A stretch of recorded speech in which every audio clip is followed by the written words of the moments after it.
Assalamualaikum warahmatullahi ta'ala wabarakatuh. Bismillah walhamdulillah wassalatu wassalamu ala rasulillah wa ala alihi wa sahbihi wa mawala.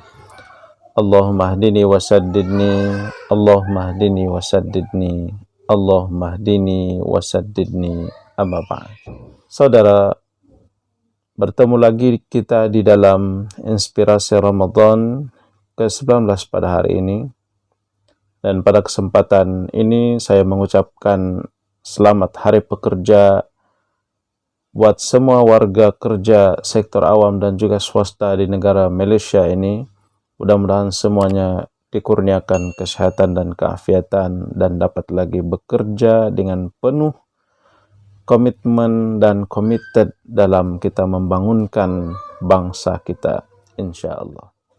Saudara, ada yang disebut sebagai pintu-pintu kebaikan yang harus kita garap, kita buka, dan kita masuk ke dalamnya agar kita dapat bertemu dengan Allah Subhanahu wa Ta'ala. Apakah pintu-pintu kebaikan itu, saudara-saudaraku sekalian? Disebutkan oleh Rasulullah sallallahu alaihi wasallam dalam sebuah hadis an Mu'az anna Nabi sallallahu alaihi wasallam qala sa'unabbiuka bi abwabin minal khair as-sawm junnatun was-sadaqatun tufti'ul khati'ah kama yutfi'ul ma'an nar wa qiyamul 'abdi minal lail. Hadis Nabi sallallahu alaihi wasallam ini bermaksud daripada Mu'az bin Jabal bahwa Nabi sallallahu alaihi wasallam bersabda, "Aku akan memberitahu kepadamu pintu-pintu kebaikan." Yaitu yang pertama, puasa sebagai perisai. Yang kedua, sedekah itu melebur dosa seperti air memadamkan api. Dan juga yang ketiga, seorang hamba yang bangun di malam hari. Saudaraku sekalian, berdasarkan kepada sabda Nabi sallallahu alaihi wasallam ini, baginda Nabi menyatakan ada tiga pintu untuk kita masuk bertemu dengan Allah Subhanahu wa Ta'ala, dengan makna bila kita melakukan kebaikan ini, melakukan amal ini, amal itu merupakan pintu untuk kita masuk kepada Allah Subhanahu wa Ta'ala. Yang pertama adalah puasa. Dan Rasulullah sallallahu alaihi wasallam menyebutkan bahwa puasa itu adalah junnah ataupun perisai. Orang yang berpuasa, contohnya di bulan Ramadan, ataupun berpuasa sunnah di hari-hari yang disunnahkan seperti Isnin dan Khamis, puasa Yamul Baid ataupun puasa hari putih, ataupun ada yang mengusahakan puasa Nabi Daud alaihissalam, maka puasa itu adalah berfungsi untuk menjadi perisai ataupun tameng kepada mereka yang berpuasa itu. Maksudnya adalah tameng ataupun perisai yang membentuk jati diri dan juga sekaligus sebagai tameng bagi serangan daripada luar.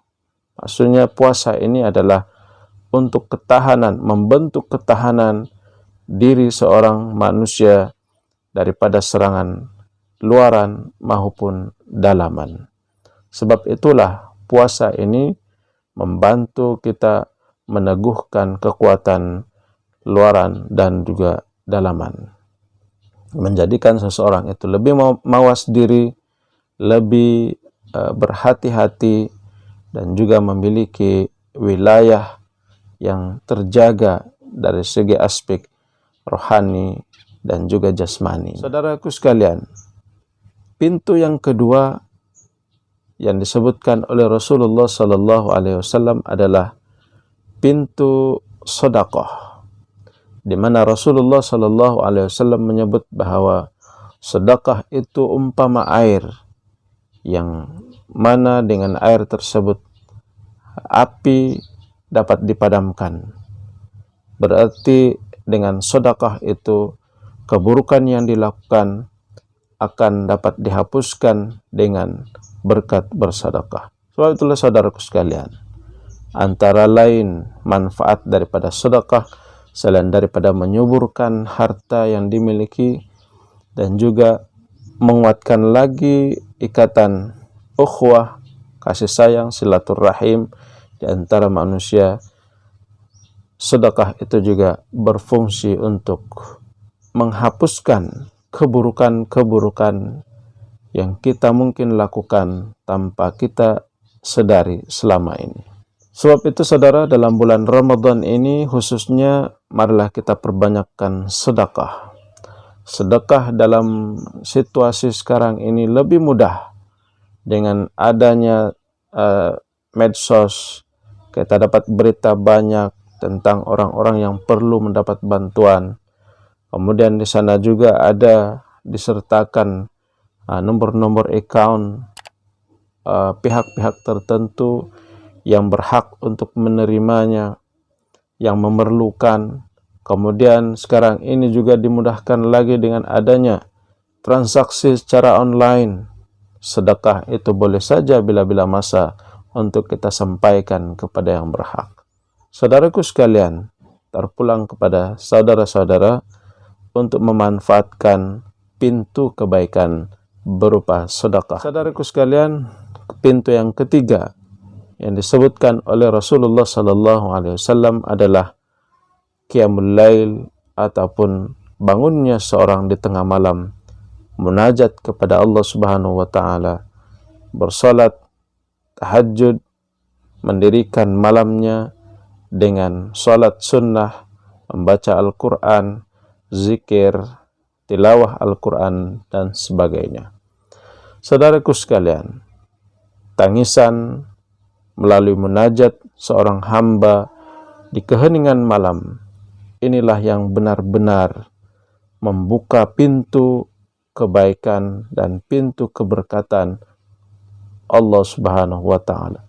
Saudara, di dalam hadis Nabi sallallahu alaihi wasallam yang lain, Rasulullah sallallahu alaihi wasallam menyebutkan, yanzilu rabbuna tabaraka wa ta'ala kulla lailatin ila as-sama'id dunya hina yabqa thulutsayil lailil akhir yaqulu man yad'uni fa astajiba lahu, may yas'aluni fa'u'tiyahu, may yastaghfiruni fa'aghfir lah. Maksudnya, Tuhan yang maha berkat, yang maha tinggi, turun setiap malam ke langit dunia sewaktu masa berbakti sepertiga malam terakhir dan berfirman, barang siapa yang berdoa kepadaku, nescaya aku akan perkenankannya, dan barang siapa yang meminta kepadaku, nescaya aku akan memberikannya apa yang dipintanya. Kemudian barang siapa yang meminta pengampunan, istighfar daripadaku, nescaya aku akan mengampuninya. Hadis sahih riwayat Bukhari. Saudara, Allah Subhanahu wa taala turun ke langit dunia di sepertiga malam, di keheningan malam, dan juga Allah Subhanahu wa taala berfirman, sesiapa yang meminta berdoa kepadaku, aku akan memperkenankan doanya. Sesiapa yang meminta kepadaku apa-apa hajat, aku akan memperkenankannya. Dan sesiapa yang beristighfar, memohonkan keampunan dariku, aku akan mengampuninya. Saudaraku sekalian, sempena bulan Ramadan, pertengahan ataupun memasuki 10 akhir Ramadan ini, maka marilah kita lipat gandakan usaha kita untuk membuka pintu-pintu keberkatan, pintu-pintu rahmat Allah Subhanahu wa taala. Antara lainnya dengan kita memperkemaskan usaha puasa kita, menjaga nilai dan juga kualiti puasa kita di siang hari. Kemudian kita menambahnya dengan sedekah, dan kemudian kita berkomitmen, iltizam, berazam sungguh-sungguh untuk menghidupkan malam-malam kita dengan kita berqiyamul lail, tahajud kepada Allah Subhanahu wa taala, berzikir, berdoa, minta kepada Allah Subhanahu wa taala. Memohonlah dengan segala hajat yang ada. Nescaya Allah Subhanahu wa taala beri kepada kita, beri kepada hambanya, dan istighfarlah, dan Allah Subhanahu wa taala akan mengampuni. Mudah-mudahan kita tidak menjadi orang yang rugi, kata Rasulullah sallallahu alaihi wasallam, hadirnya Ramadan ini tetapi kita tidak diampuni dosa-dosanya. Wallahu a'lam. Assalamualaikum warahmatullahi taala wabarakatuh.